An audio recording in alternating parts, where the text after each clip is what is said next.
Angsman wondered if he really cared what was going to happen. He didn't care about Hyde or Billy, and he didn't know Baca well enough to have feelings one way or the other.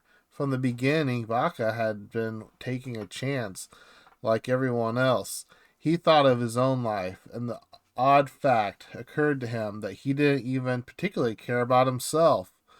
He tried to picture death in a relation to himself, but he would see himself lying on the ground and himself looking at the body and knew that couldn't be so.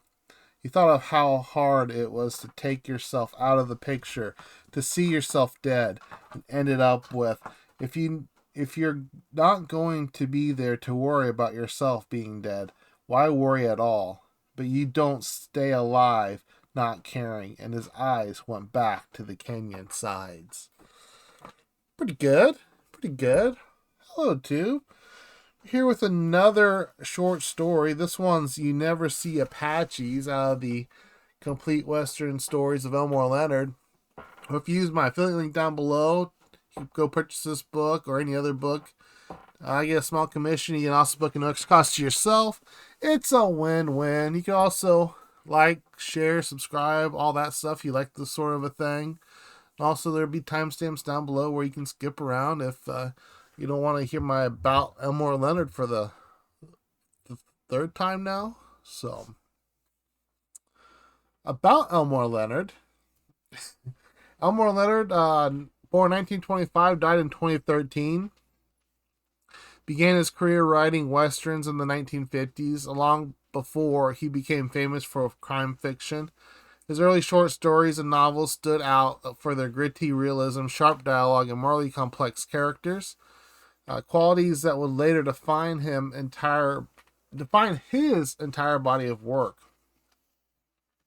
Among his most notable westerns are Hombre 1961, Valdez is Coming 1970, and Gunsights in 1979. He also wrote short stories like 310 to Yuma and The Tall T, which were adapted into classic Hollywood films. Leonard's westerns broke away from the romanticized frontier myths, focusing instead on ordinary people caught in extraordinary conflict, where the line between hero and outlaw was never clear. These works not only modernized the Western genre, but also laid the foundation for Leonard's later success in crime and suspense.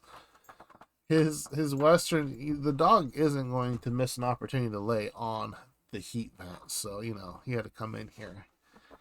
His Westerns remain essential reading for anyone interested in how the genre evolved from pulp adventure to something sharper, leaner, and more human. This one was originally published in Dime Western Magazine, September 1952. I was looking into some of these. They're kind of pricey. Like, there was one that, maybe, it might have been the last story for, the magazine. It was like $1,000 on Abe. Like, wow. I can't afford that. Can you afford that? I can't afford that. It's, kind of amazing. This story, I didn't really bother to prepare much. It was okay. It was solid. It was good. I kind of like the last one. The last one was solid. It was good.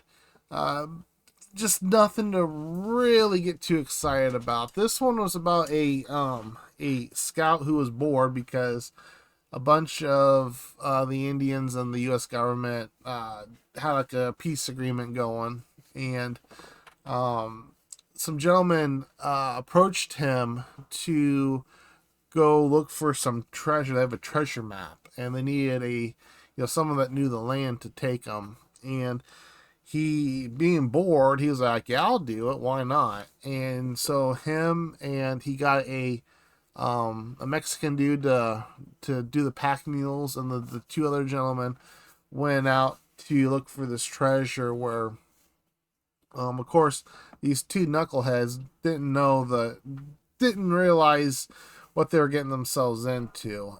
But, our main man, Angsman, Asbon Gold, I don't know. He knew exactly what they were getting themselves into. Came up to some Indians, things by, I should say, Apaches. Came up to some Apaches. Things go sideways really quickly. And you'll just have to read the story to find out what happens. But yeah, I mean, I didn't really have anything to take away from it. You know, there's no main reflections that I could really see. Nothing really deep to talk about. But it was good. It was solid. It's a short one. It was like 14 pages or something like that, I think. Go read it. Go get yourself this book. So far, this book has been really solid. I wouldn't say yet. You know, we have a long ways to go. But that first Louis L'Amour collection was pretty dang good. I don't know if it's going to hold up to that, but I'm enjoying it. So far it's been worth the time and the energy I have put into it. So that's it for this one, peeps. Let me know down below if you've read this story, if you liked it, if you didn't like it. Did I get anything right? Did I get anything wrong? I don't really feel like I said a whole lot in this one, but we're just gonna have that. Sometimes they aren't going to all be mind-blowingly